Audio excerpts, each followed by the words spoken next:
भावा मी अशीच पतंग उडवायचो ना, अबे माझी पतंग आहे ना ढगापर्यंत जायची, कधी कधी तर ढगामध्ये घुसून वापस बी यायची.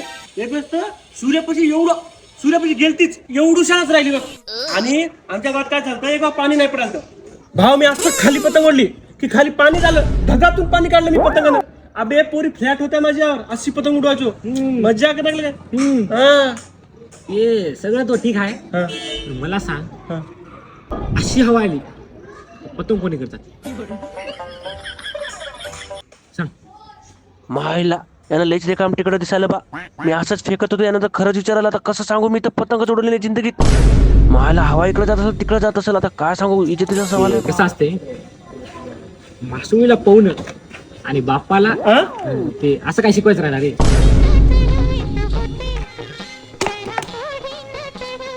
बॉटल घेऊन कटम कटाई करायची.